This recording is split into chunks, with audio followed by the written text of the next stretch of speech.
Hello everyone. कल हमने BSc second year में पेपर सेकेंड का सिलेबस डिस्कस किया था। आज हम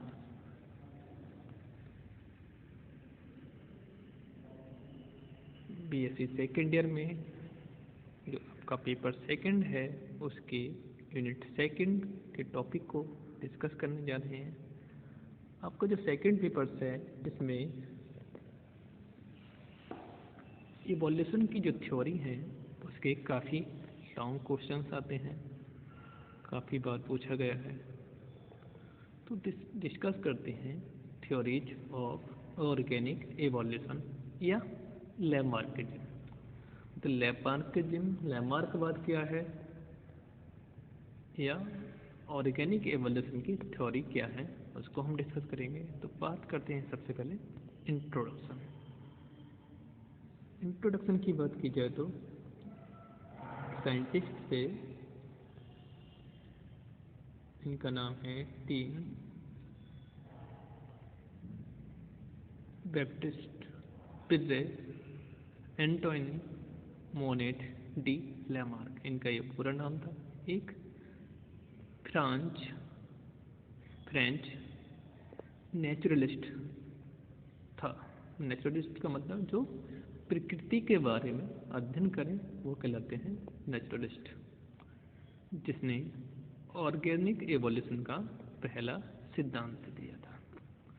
लैमार्क ने अपना जीवन गरीबी में बिताया था। अपने पिता से तिरस्कार पाने के बाद उसने अपना घर त्याग दिया था और आर्मी में चला गया था, जहां उसने लेफ्टिनेंट का पद प्राप्त किया। लैमार्क का इंटरेस्ट प्रारंभ से ही नेचर की स्टडी में था। उसने सर्वप्रथम पौधों का अध्ययन प्रारंभ किया और 1778 में 1778 में फ्लोरा ऑफ फ्रांसिस नामक पुस्तक लिखी। इसके उपरांत उसने जूलॉजी का अध्ययन प्रारंभ किया और एक मास्टरपीस फिलॉसफी जूलॉजिक नामक पुस्तक लिखी। ये काफ़ी पूछा जाता है ऑब्जेक्टिव में कि लैमार्क की पहली पुस्तक का नाम क्या था, तो कौन सी थी? फिलॉसफिक जूलॉजिक। लैमार्क ने न केवल नेचर की स्टडी के लिए बल्कि उसने बायोलॉजी के क्षेत्र में कई योगदान दिए हैं। वही पहला नेचुरलिस्ट था जिसने बायोलॉजी शब्द का उपयोग किया था। लैमार्क ने ही इनवर्टिब्रेट्स तथा वर्टिब्रेट्स शब्द देकर उसमें पाए जाने वाले डिफरेंसेस भी बताए। मतलब जो लैमार्क था उसने ही वर्टिब्रेट तथा इनवर्टिब्रेट को डिफ्रेंशिएट किया तथा उसके अंदर जो मिलने वाले डिफरेंस हैं उनको डिफाइन किया। लैमार्क ने ही एनिलिडा, आर्थ्रोपोडा तथा मोलस्का शब्दों का उल्लेख किया था। लैमार्क का योगदान भुला पाना असंभव है। उसी ने फॉसिल्स एनिमल पास्ट एनिमल्स जो कि गुजर चुके हैं, जिनके की हम जीवाश्म मात्र देख रहे हैं, व प्रेजेंट एनिमल्स का सीक्वेंशियल इवोल्यूशन बताकर एक ऐसी लाइन बताई जिसके अनुसार मैमल्स, जिनमें मनुष्य को प्रॉपर पर रखा गया, आज भी लोग इसी इवोल्यूशनरी ट्री को फॉलो करते हैं। लैमार्क का जन्म अगस्त 1744 में वेजेंसिया पिकर्डी इन फ्रांस में हुआ था, इसलिए इसको फ्रेंच नेचुरलिस्ट माना जाता है। लैमार्क के जीवन के कुछ आखिरी वर्ष बहुत कठिनाई से बीते थे। मृत्यु के समय वह ब्लाइंड था। उसकी डेथ 18 दिसंबर 1829 को पेरिस में हुई थी। 18 दिसंबर 1829 को पेरिस में हुई थी। अब बात करते हैं प्रिंसिपल ऑफ लैमार्क। तो लैमार्क के क्या क्या प्रिंसिपल थे, क्या क्या सिद्धांत थे, उसकी बात करते हैं। लैमार्क के सिद्धांतों की स्टडी ही लैमार्किज्म या लैमार्कवाद कहलाता है। लैमार्क के इस सिद्धांत इस प्रकार है। Number 1, organism tend to increase in size या होल या पार्ट ऑफ बॉडी।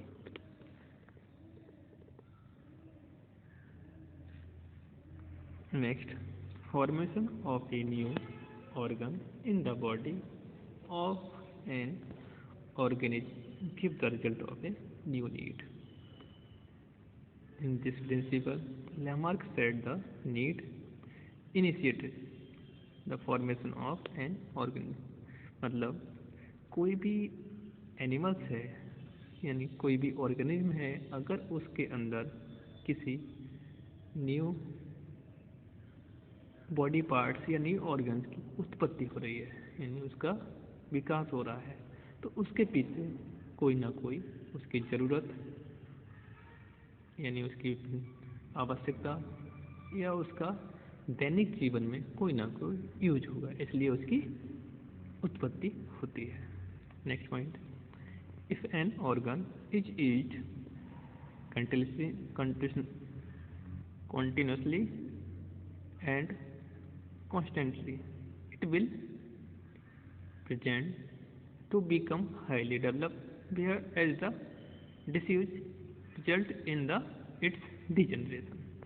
मतलब क्या है इसका, अगर हम किसी ऑर्गन्स का ज़्यादा यूज करते हैं तो उसका विकास ज़्यादा होगा। अगर हम किसी ऑर्गन्स का यूज अपने दैनिक लाइफ में कम करते हैं तो वो उसमें डीजेनरेशन की क्रिया आ जाएगी, वो डीजेनरेट होने लगेगा।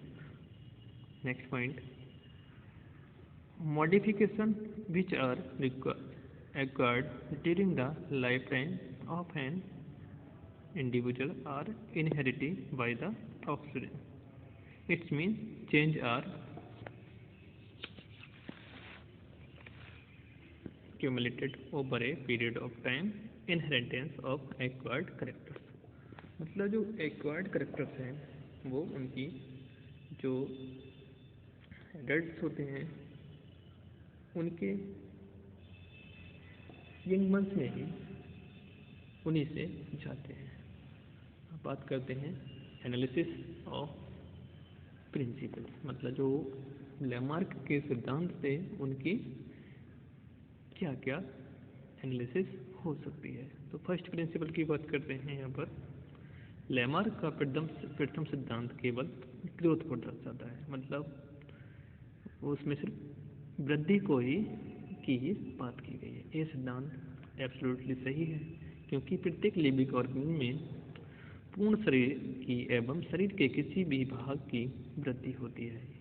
यह वृद्धि एक निश्चित सीमा तक होती है। सेकंड प्रिंसिपल, लैमार्क का द्वितीय सिद्धांत इनकरेक्ट है। उसका यह सोचना कि मात्र डिजायर यानी तमन्ना कर लेने से किसी नए ऑर्गन्स की फॉर्मेशन हो सकती है, यह सही नहीं है। एग्जाम्पल, यदि हम अपने मन में ये सोच लें कि हमारे पीछे भी 2 आइज बन जाएं, तो ऐसा कभी नहीं है। नेक्स्ट, थर्ड प्रिंसिपल, लैमार्क का तृतीय सिद्धांत अधिकांश केसेस में सही बैठता है। एग्जाम्पल, लोहार के हाथ की मसल्स इसलिए बहुत स्ट्रांग हो एंड पावरफुल हो जाती हैं क्योंकि वह लगातार उनका उपयोग करता रहता है। अपने सिद्धांत के पक्ष में लैमार्क ने भी जिराफ का उदाहरण दिया था। उन्होंने बताया कि जिराफ लंबे वृक्षों की पत्तियों को खाने हेतु अपनी गर्दन को लगातार खींचता रहता है। यही कारण है कि उसकी गर्दन लंबी हो जाती है। इस प्रकार मोल्स जो जमीन के अंदर रहते हैं, जिसमें आँखों का उपयोग न होने के कारण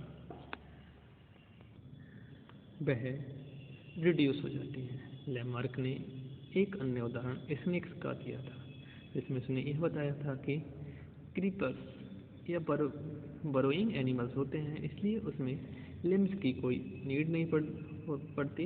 यही कारण है कि स्नेक्स में लिम्स अपसेंट हो गए, मतलब जो उसके पैर हैं वो समाप्त हो गए क्योंकि उन्होंने उसका यूज नहीं किया। Next point, fourth principle, Lamarck का चतुर्थ सिद्धांत, inheritance of acquired characters, most controversial यानी विवादास्पद है, लॉ है जिसके पक्ष में बहुत से लोगों ने बताया कि बहुत से ऐसे वैज्ञानिक हैं जिन्होंने इसे गलत बताया। उपार्जित लक्षणों की वंशागति वाला सिद्धांत यदि सही मान लिया जाए तो ये बात कल्पना से परे है कि लोहार के बेटे की मांसपेशियां भी मजबूत होंगी।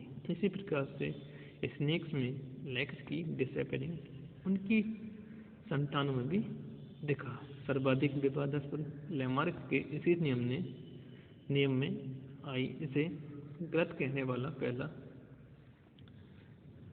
नेचुरलिस्ट अगस्त कीचमान था। उसने जर्मप्लाज थ्योरी के माध्यम से यह स्पष्ट किया कि केवल उन्हीं लक्षणों की वंशागति होती है जो जर्मप्लाज्म से गवर्न यानी संचालित होते हैं। इनहेरिटेंस में सोमेटोप्लाज्म का कोई रोल नहीं होता। बीजमान ने मिचेलिसन एक्सपेरिमेंट द्वारा लैमार्किन को गलत बताया। उन्होंने 22 पीढ़ियों तक चूहों की पूंछ काटी, मिचेलाइट किया, लेकिन